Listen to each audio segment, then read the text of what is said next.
만나서 반갑고요. 저는 합동신학대학원에서 신약학을 강의하는 조병수 교수입니다.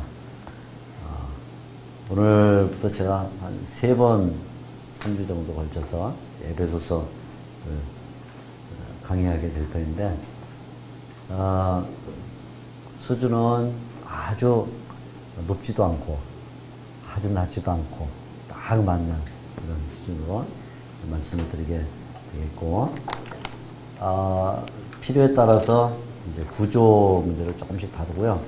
그러나 또 거기 너무 시간을 쓰게 되면 본 내용을 아는데 좀 아까우니까 되도록이면 전체 내용을 이해하는 쪽으로 이렇게 나가도록 하겠습니다. 신학적인 문제는 이제 본문을 보면서 자연적으로 이야기가 될 것이라 이렇게 믿습니다.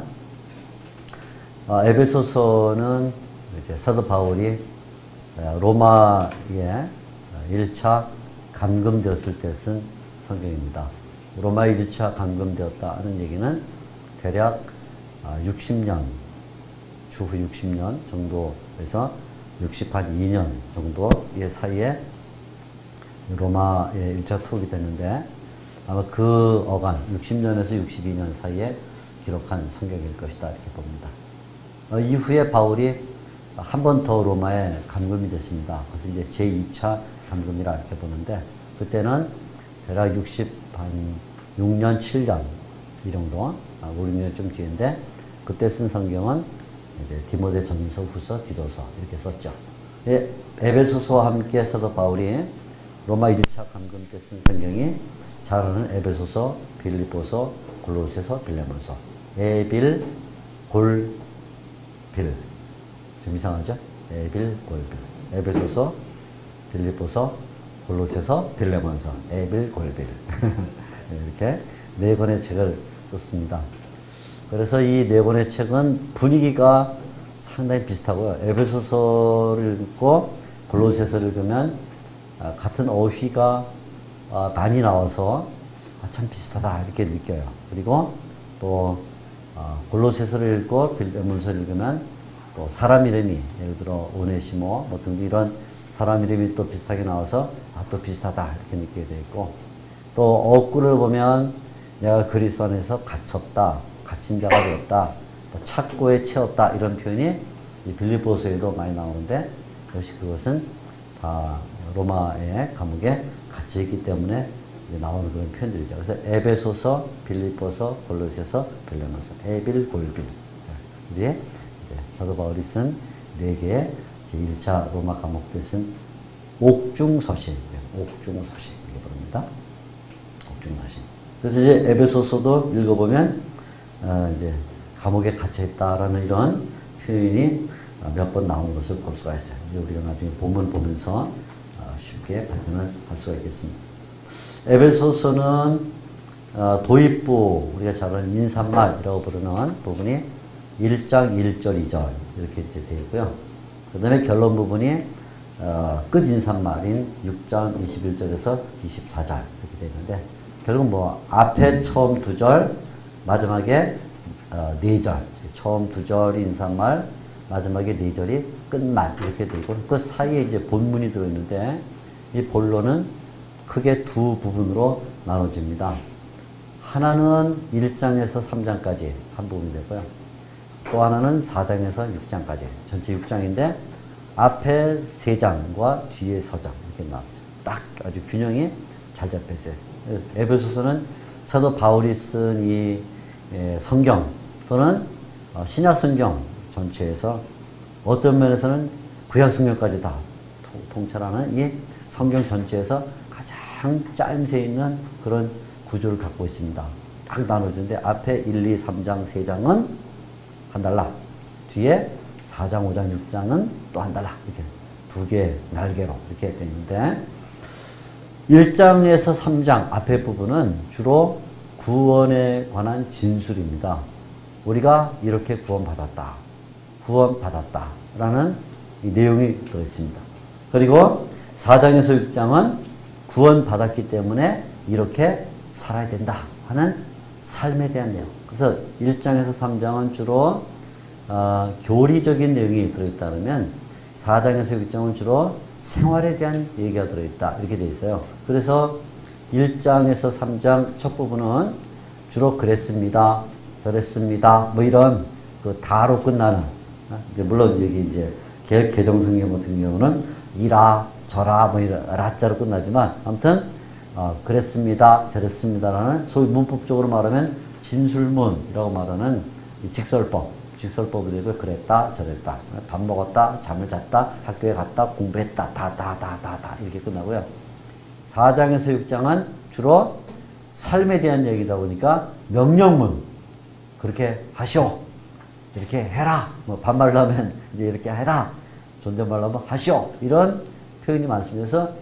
그래서 그 1장에서 3장은 그랬습니다, 저랬습니다라는 진술문, 4장에서 6장은 이렇게 하라, 저렇게 하라는 명령문. 그래서 우리가 잘 아는 대로 대표적으로 술 취하지 말라, 성령으로 충만함을 받으라, 뭐 이런 표현들이 이제 나옵니다. 그래서 딱 그 균형이 잡혀 있어요.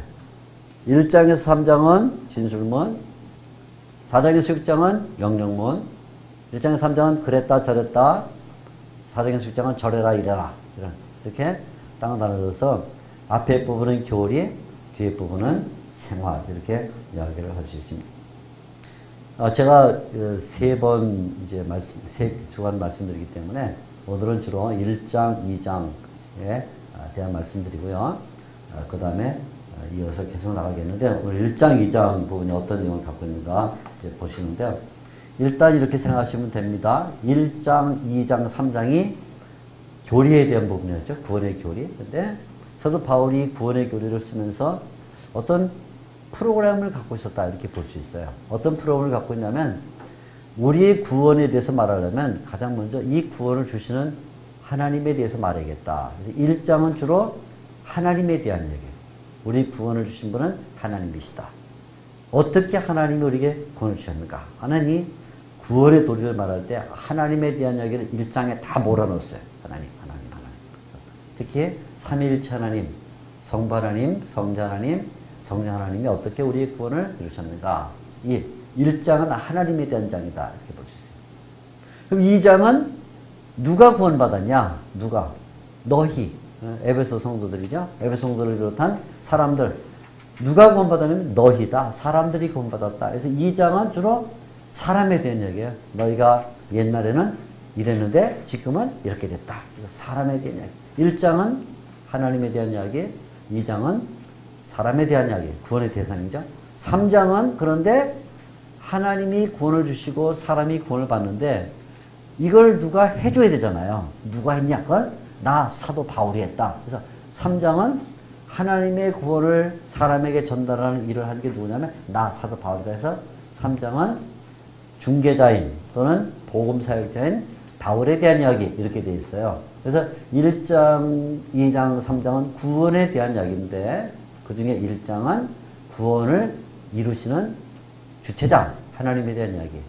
2장은 구원을 받는 대상자, 우리에 대한 이야기, 사람에 대한 이야기. 3장은 구원을 이뤄가는 중개자, 사역자, 바울에 대한 이야기, 이렇게 되어 있어요. 다 외우기가 좋아요. 1장은 하나님, 2장은 사람, 3장은 바울, 이렇게 되어 있죠. 못 외울 사람이 하나도 없죠, 그죠? 딱 이렇게 보면 거짓말이 아니고 정말이에요. 이렇게 뭐 외우라고 하는 게 아니라 그렇게 돼 있어요. 바울이 아주 이게 여기 나오지만 정말 신령한 그 총명함을 가지고 성경을 쓸 때 하나님의 계시로 자기의 모든 지혜를 다 활용해서 그 사람들이 알아듣기 쉽게 했는데 우리가 못 알아들 뿐이죠. 그죠? 문제는 그죠? 다 이렇게 했는데 그래서 가끔 이렇게 조금 이제 성경을 연구하는 사람들이 해주면 금방 눈에 들어와요. 그래서 이런 이점이 있습니다. 이걸 기억을 해야 됩니다. 1장은 구원을 이루시는 주체자, 하나님에 대한 이야기. 2장은 구원을 받는 대상자, 사람에 대한 이야기. 3장은 구원을 이루기 위해서 사용된 사역자, 바울에 대한 이야기. 이렇게. 오늘은 이제 1장, 2장이 되는데, 이 1장을 보면 하나님에 대한 이야기인데, 1장 3절에서 14절이 특히 구원을 이루신 하나님에 대한 이야기인데 이 하나님을 잘 보면 삼위일체다. 그러죠. 삼위일체. 삼위일체다. 그래서 3절에서 14절까지의 내용에는 세 가지가 들어있습니다. 세 가지. 첫째는 3절에서 6절까지는 성부 하나님에 대한 얘기입니다. 성부 하나님. 성경을 다 펴셔야 됩니다. 1장 3절을 제가 읽어드릴게요. 찬송하리로다 하나님 곧 우리 주 예수 그리스도의 아버지께서 이렇게 적혀요. 아버지께서 성부 하나님이다 말이죠. 아버지께서 합니다. 그러면 7절은 예수님이 어떻게 구원을 주셨냐 예수님에 대한 얘기인데 7절 우리는 그리스도 안에서 그의 은혜의 풍성함을 따라 그의 피로 말미암아 그의 피 예수님에 대한 이야기가 나와요. 그리고는 13절에 가게 되면 이번에는 성령님에 대한 얘기인데 13절 끝에 보면 약속의 성령으로 인지심을 받았다 이렇게 나와요. 성령. 그래서 3절 초두에 분명하게 하나님 아버지 7절 초두에 그리스도의 피 그 다음에 13절에 성령의 인치심 성령 그죠? 하나님 아버지 그리고 예수 그리스도 성령 이렇게 나옵니다. 장치를 하나 더 했어요. 장치 뭐냐면 후렴구를 만들었어요. 후렴구. 그래서 6절 끝나면서 뭐라고 말하냐면 6절 끝나면서 그의 은혜의 영광을 찬송하게 하려 합니다. 이런 표현을 써요. 영광을 찬송하게 하려 합니다. 거기서 끝났죠. 3절에 6절.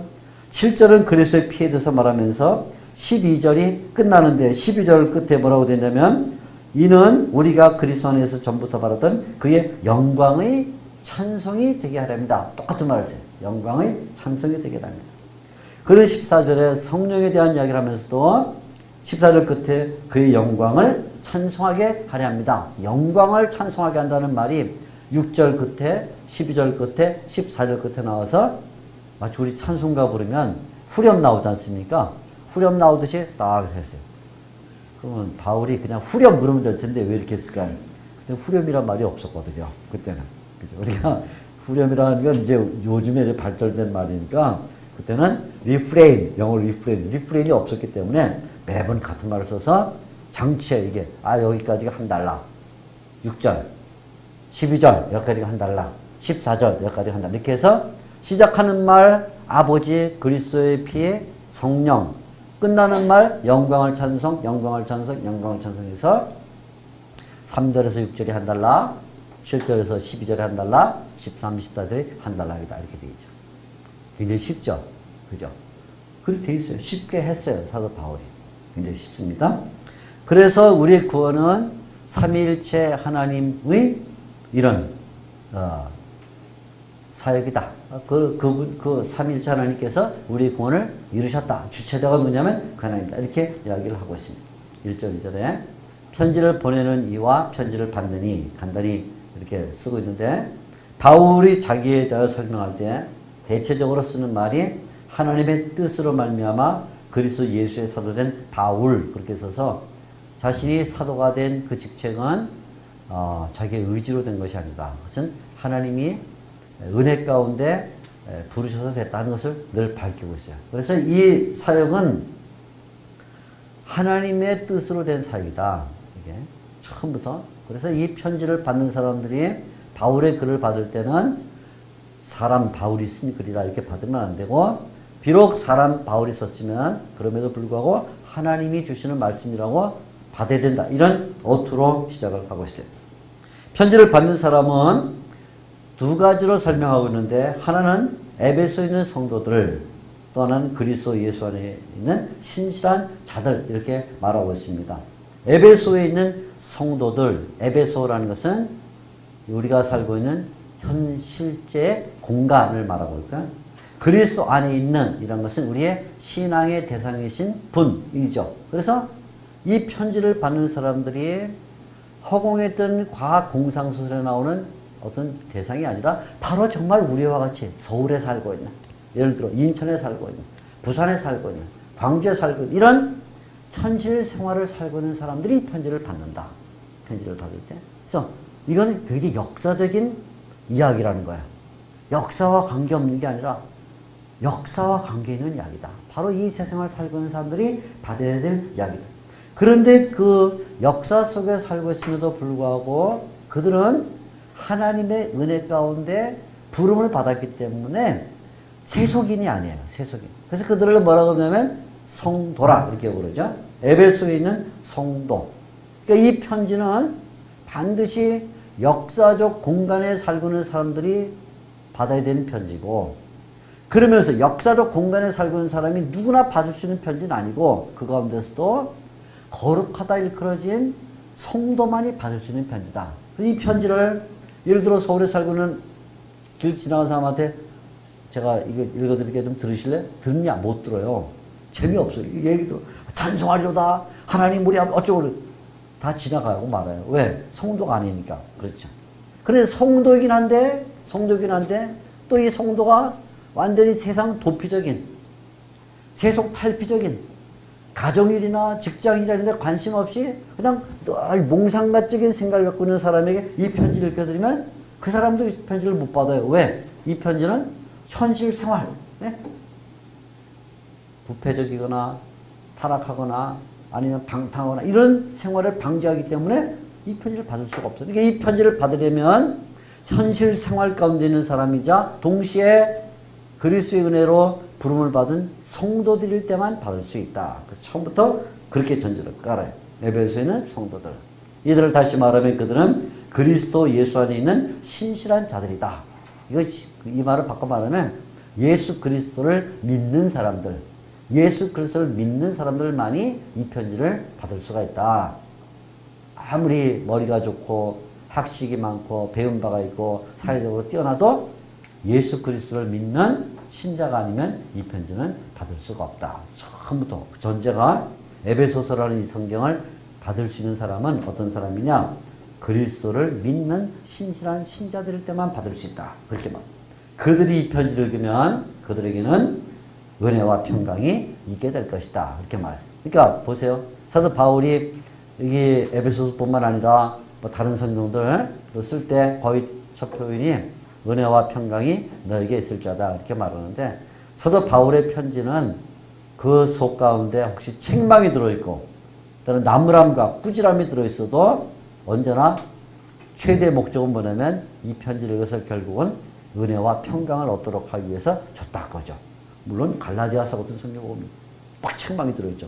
에베소서 약간의 책망이 들어있는데 어떻든 간에 편지의 본론에 그 분위기가 어떻든지 간에 결국 그 목적은 이 편지를 읽은 사람이 은혜와 평강을 얻도록 하게 합니다.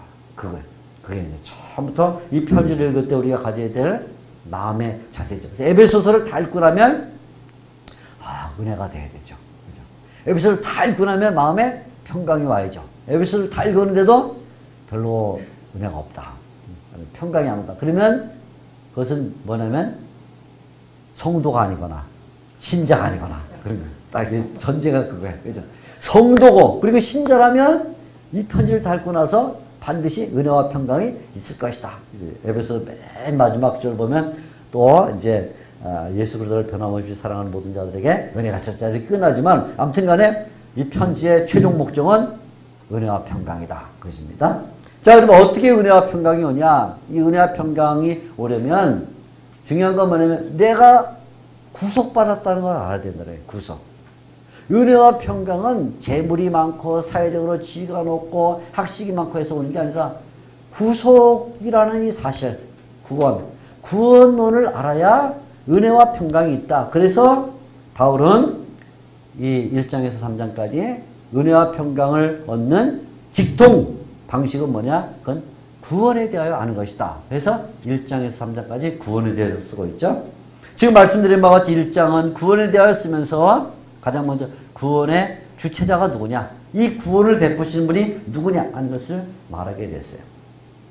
9절은 이제 제가 말씀드렸으니까 3절에서 6절은 성부 하나님, 6절에서 12절은 성자 예수님, 그리고 13, 14절은 성령 하나님 이렇게 말했으니까 바로 우리가 들어가 봅니다. 그러면 하나님 아버지가 우리 구원을 위하여 하실 일이 무엇인가? 한마디로 말하면 선택과 예정이라는 것입니다. 선택과 예정. 3절, 4절 말씀 보면 창세전에 그리스도 안에서 우리를 택했다 이렇게 말하고요. 택했다. 5절 말씀 보면 그 기쁘신 때대로 우리를 예정. 그래서 이 에베소서에는 예정이라는 말이 1장에 3번 나오는데 먼저 5절에 예정하사 이렇게 나오고요. 그 다음에 9절 끝에 경륜을 위하여 예정하신 것이니 이렇게 말하고 또 11절 중간에 보면 우리가 예정을 입어. 그래서 이 예정이라는 단어가 에베소서의 1장에 3번 나오는데 그 중에 이 성부 하나님에 대한 이야기 3절에서 6절 사이에 예정이라는 말이 나오죠. 자, 그러면 사도 바울은 이 하나님 아버지의 예정에 대하여 말했을 때 가장 먼저 떠오른 생각이 무엇일까요? 예정에 대해서 말하려는 바울의 머릿속에 제일 먼저 떠오른 생각은 뭐냐면 야, 그분은 굉장하구나. 그거예요. 하나님은 정말 놀라우신 분이구나. 위대하신 분이구나. 그래서 하나님의 예정을 생각할 때 바울에게 일어난 감정이 뭐냐면 찬송이야, 찬송. 그래서 제3절 뭐라고 시작하냐면 찬송하리로다 이렇게 시작했어요.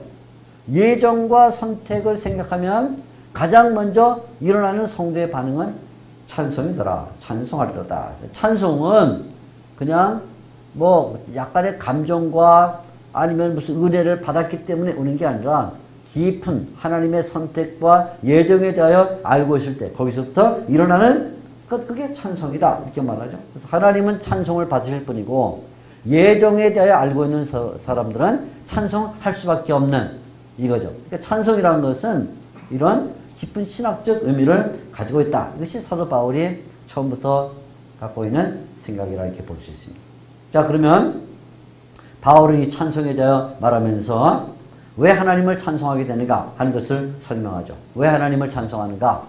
한마디로 말하면 하나님 우리에게 복을 주셨기 때문이라는 거야. 3절 끝에 신령한 복을 우리에게 주시되 우리에게 복을 주셨다는 거예요. 복. 복이라고 성경이 말할 때는 우리 동양적 사고방식을 다 빼야만 됩니다. 동양적 사고방식 다 특별히 중국식 사고방식. 중국식 사고방식은 약간 물질주의, 뭐 중국식뿐만 아니라 대부분 세상에 살고 있는 사람들이 복 그러면 아무튼 먼저 물질, 육체 뭐 이런 거죠. 이런 뭐 지위 뭐 이렇게 나가는데 바울은 복 그럴 때 복이란 말을 세 가지로 생각을 했습니다. 세 가지. 복이란 말을 세 가지 생각하는데 첫째는 뭐냐면 이 복은 반드시 그리스도와 관계가 있어야 된다. 그리스도와 관계가 없으면 복이 아니다. 둘째는 이 복은 반드시 하늘과 관계된다. 하늘과 관계 없으면 안 된다. 세 번째는 이 복은 반드시 영과 관련이 있어야 된다. 영. 이 세 가지입니다. 그리스도와 관련이 있어야 되고 첫째. 둘째는 하늘과 관련이 있어야 되고 세 번째는 영과 관련이 있어야 된다. 그래서 3절에 그 복에 대한 개념을 이렇게 정리했어요.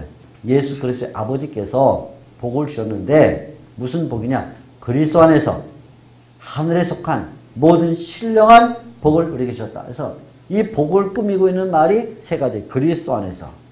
그리스도 안에 들어와 있어야 비로소 복을 말할 수 있고 복이 무엇인지 안다. 그리스도 밖에서는 아무리 뭘 많이 갖고 있어도 아무리 뭘 많이 하도 그것은 복이 아니다. 그런 얘기예요. 그리스도 안에 있어야 돼. 그리스도 안에 들어와 있으면 아무것도 갖고 있지 않은 것처럼 모두 그건 복이고 그리스도 밖에 있으면 모든 것을 갖고 있는 것처럼 모두 복이 아니다. 그런 게 그러니까 복이라는 말은 1차 그 테두리가 그리스도 안에 있다. 여기서부터 시작해요. 둘째는 그런데 그리스도 안에 있다고 말할 때 그 복은 언제나 하늘지향적이야. 하늘지향적. 땅지향적이 아니에요. 사도 바울이 같은 이 옥중서신에서 골로새서에서 위의 것을 찾으라 이렇게 말할 때도 같은 어조죠. 복이라는 것은 땅에는 복이 있지 않다. 왜? 땅에 있는 것은 부패하고 사라지고 쇠하고 베드로 전서에 나오는 것처럼 다 멸망할 것이기 때문에 땅에 있는 것은 복이 되지 않는다. 하늘에 속해 있다. 그래서 하나님과의 관계. 그렇죠? 세 번째는 이 복이라는 것은 늘 영적이다. 영적인 것. 물질적이거나 신체적이거나 사회적인 것이 아니라 영적이다. 그래서 내 영혼이 부유해지고 내 영혼이 강해지고 내 속사람이 건강해지고 하는 이런 영적인 것이다. 거기서부터 모든 것이 결정된다. 그래서 세 가지 조건을 달았어요. 복이라고 말할 때는 그리스도라는 테두리, 둘째는 하늘지향적이고 세 번째는 영적이다. 그러면 그것이 결정되면 그때는 그 표준을 갖고 이게 복이다 아니다를 금방 알 수 있다. 그런 말이죠. 그러면 그 복이 도대체 뭐냐고 말할 때 바울이 그 복은 하나님이 우리를 선택하셨다는 것이며 동시에 예정했다는 것이다. 이렇게 말하고 있어요. 자, 그래서 4절에 그 복을 이제 설명하는 것이죠. 곧 창세전에 그리스도 안에서 우리를 택하사. 택하심. 그게 복이다. 하나님이 나를 선택하셨다는 그 사실이 그게 복이라는 거예요. 사도 바울이 갖고 있는 복 개념이 우리하고 너무 달라서 설명하려면 참 어려울 때가 있어요. 그런데 아무튼 선택, 하나님이 나를 선택해. 그게 복이다. 하나님이 선택하지 않으면 그건 복이 아니에요. 하나님이 선택했다. 하나님이 선택했는데 그 선택이 언제 이루어졌냐면 시점을 말합니다. 창세전에 그렇게 말하죠. 창세전에 이 세상이 만들어지기 전에 태초 이전에 사람도 있지 않고 세상도 있기 전에 오직 성삼 하나님만 존재하던 그 영원한 계획 가운데서 이루어진 것이다. 선택 그렇게 말해요. 그러니까 이 선택 교리는 이제 여러분 잘 알다시피 개혁교회가 굉장히 중요하게 생각하는 것인데 지금 우리가 교회신학, 조직신학 시간이 아니니까 그것을 다 말할 수는 없지만 아무튼 지금 바울의 어조만 갖고 얘기를 하면 창세전에 이루어졌다. 이 말을 왜 하냐면 선택은 창세전에 이루어졌기 때문에 이 세상의 역사의 흐름에 의해서 변동되지 않는다는 거예요. 만약에 하나님이 우리를 선택하는 것이 이 역사 가운데서 비로소 선택했다면 조병수라는 사람이 이 세상에 태어나니까 그때야 비로소 선택했다면 하나님의 선택이 세상의 흐름 가운데 격렬한 요동 가운데 망가지기도 하고 변하기도 하고 할 수 있지만 하나님의 선택은 창세전에 됐기 때문에 이 세상의 우여곡절 이게 불고 있든지 요철이 있든지 뒤틀려지든지 상관없다. 하나님의 선택은 이건 변함이 없다는 한 번 정하신 바는 절대로 변하지 않는다는 말하기 위해서 창세전에 있다. 게다가 창세전에 하나님이 선택하셨을 때도 이것은 그리스도 안에서 했다. 이렇게 말해요. 그리스도 안에서 했다는 말이 이제 여러 차례 반복되는데요. 3절에도 그리스도 안에서 4절에서 그리스도 안에서 또 6절에도는 그가 사랑하시는 자 안에서 7절에도 그리스도 안에서 9절에도 그리스도 안에서 10절에도 그리스도 안에서 12절에도 그리스도 안에서 계속 이 에베소서에서 1장의 아마 핵심적인 억구라 그렇게 말하면 그리스도 안에서란 말인데 하나님이 우리를 선택하신 이 일이 성부 하나님께서 단독적으로 한 일이 아니라 삼위일체 내에 영원한 협의가 있어서 협의. 이 일을 어떻게 이루어갈 것이냐 하는 것을 협의해서 그 영원한 Eternal Council, 그 영원한 협의 가운데서 이루어진 일이기 때문에 이건 시간 가운데 무너질 수가 없다 하는 것을 보이는 그런데 그래서 선택이 있다. 이제 선택이 그것이 우리의 복이다. 내가 선택받았다는 그 사실이 복이다.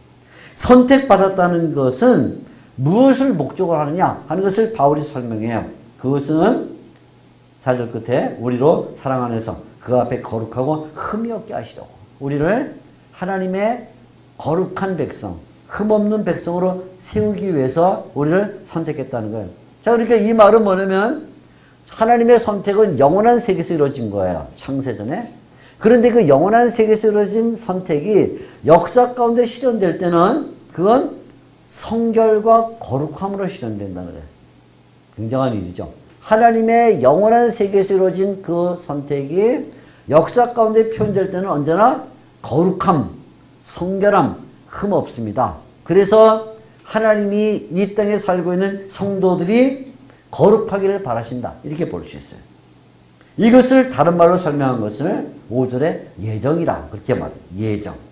예정을 말하는데 그 기쁘신 뜻으로 우리를 예정하사 예수 그리스도로 말미암아 자기 아들들이 되게 하셨다. 사실은 4절과 5절은 서로 만나는 말인데 그걸 선택이라는 용어와 예정이라는 용어로 이제 구분해서 쓰고 있고 그리고는 그 구원의 방도, 또 구원의 결과, 이런 것들이 이제 단어가 서로 대칭되고 있어요. 자, 이 예정은 그 깊은 뜻이, 깊은 원인이 뭐냐면, 그건 하나님의 기쁘신 뜻이다. 이렇게 말하고 있어요.